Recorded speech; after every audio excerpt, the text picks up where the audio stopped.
What if a single dam could power an entire continent? Hidden deep within Central Africa, the Congo River carries more raw energy than almost any river on Earth, enough to light up cities, drive industries, and lift millions out of darkness. For nearly a century, engineers have stared at this river and seen the same impossible dream, a machine so powerful it could reshape Africa's future. It's called the Grand Inga Dam, the largest hydropower project ever imagined. And despite decades of promises, political battles, and engineering breakthroughs, it still doesn't exist. Deep in the heart of Central Africa, where the Congo River explodes through one of the most powerful natural choke points on Earth, lies a vision so vast it almost defies belief. A single hydropower complex capable of generating over 40,000 megawatts of electricity, more power than many developed nations produce today, concentrated in one location. This is the Grand Inga Dam, a project so enormous that if fully realized, it could theoretically supply electricity to nearly half of Africa. Economies could transform. Industries could emerge where darkness once dominated. Millions could gain access to reliable power for the first time, reshaping the continent's future at a fundamental level. The idea itself is not new. Engineers identified the hydropower potential of the Inga Falls nearly a century ago. The Congo River doesn't simply flow, and it surges with relentless force.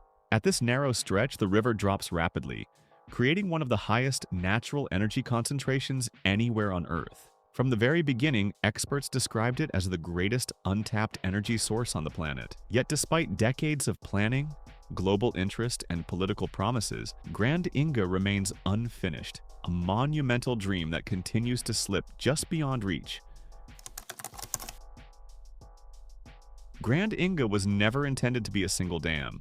It was envisioned as a multi-phase hydropower complex constructed in stages, Inga Y through Inga VIII, with each phase adding capacity until the system reached its almost unimaginable final output. At full scale, Grand Inga would dwarf China's Three Gorges Dam, currently the largest hydropower project in the world. Instead of relying on a massive reservoir, the design uses the Congo River's natural flow, redirecting water through vast tunnels carved into solid rock to feed underground powerhouses. This approach reduces large-scale flooding while maximizing energy extraction.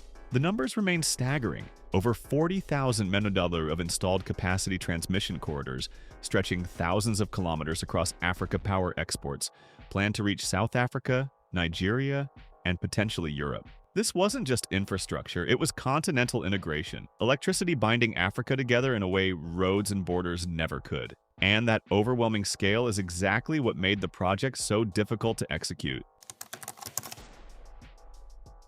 Harnessing the Congo River is nothing like damming a calm valley or controlled waterway. The river is violent, unpredictable, and relentless, delivering enormous volumes of water at extreme speeds year-round.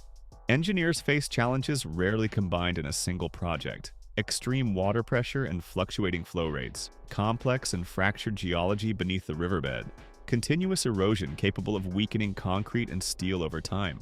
The diversion tunnels alone would rank among the largest ever built, bored through dense rock under immense hydraulic pressure. Turbines must be custom engineered to endure non-stop mechanical stress. Conditions few machines on Earth are designed to survive long-term. And then comes transmission. Generating power is only half the battle. Delivering it across jungles, deserts, unstable regions, and multiple national borders requires an electrical grid that largely does not yet exist. In reality, Grand Inga isn't just a dam project. It demands the creation of an entirely new continental energy backbone. Engineering was never the project's greatest weakness. The Democratic Republic of Congo has faced decades of political instability, corruption, conflict, and weak governance structures. Every time momentum began to build around Grand Inga, political realities pulled it apart. Governments changed, contracts were renegotiated or abandoned, international partners withdrew. Allegations of corruption and mismanagement repeatedly scared away investors and development banks. Even the smaller completed phases, Inga Y and Inga II, built in the 1970s and 1980s, suffered from neglect and underfunding, operating far below capacity and becoming symbols of unrealized promise rather than success. For investors, Grand Inga became too risky, not because of the river, but because of governance. Grand Inga has always carried serious ethical and environmental questions. Local communities fear displacement with limited compensation, while critics argue that exported electricity could benefit foreign industries long before it improves daily life for Congolese citizens. Millions near the project site still live without reliable power. Environmental groups warn that altering one of Africa's most powerful rivers could disrupt ecosystems far downstream, affecting fisheries, agriculture, and livelihoods across national borders. There is also the issue of dependency.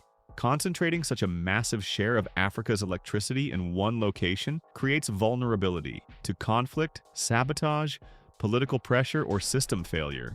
Grand Inga promises transformation, but mishandled, it could magnify inequality and risk instead of reducing it. Despite decades of setbacks, something has fundamentally changed. Africa's energy demand is exploding. Renewable power is no longer optional. It is essential, and Grand Inga offers something few projects on Earth can: clean, continuous baseload power at continental scale. New development models now focus on phased construction, stronger oversight, and guaranteed domestic power allocation before exports begin. International lenders demand transparency. African nations push for shared ownership rather than dependency. Inga III, the long-delayed next phase, is once again under serious discussion, backed by revised frameworks designed to avoid past failures. For the first time in decades, Grand Inga feels less like fantasy and more like unfinished business. If Grand Inga succeeds, the impact could be historic, not just for one nation, but for an entire continent. Factories powered by clean, reliable electricity, cities electrified without coal or diesel, cross-border grids binding nations together through shared energy. Economic growth driven not by aid or extraction, but by infrastructure and self-sufficiency. This is the future Grand Inga promises. A continent no longer defined by energy scarcity, but by opportunity. But if it fails again, Grand Inga will stand as the ultimate symbol of unrealized potential. Proof that natural resources alone do not build nations. Vision alone is not enough. Execution is everything. Grand Inga is not just a dam.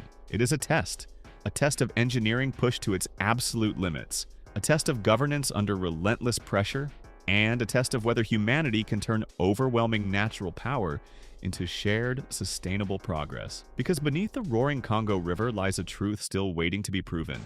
Africa doesn't lack power. It lacks the systems to unlock it, and the world is still watching to see whether this time it finally does.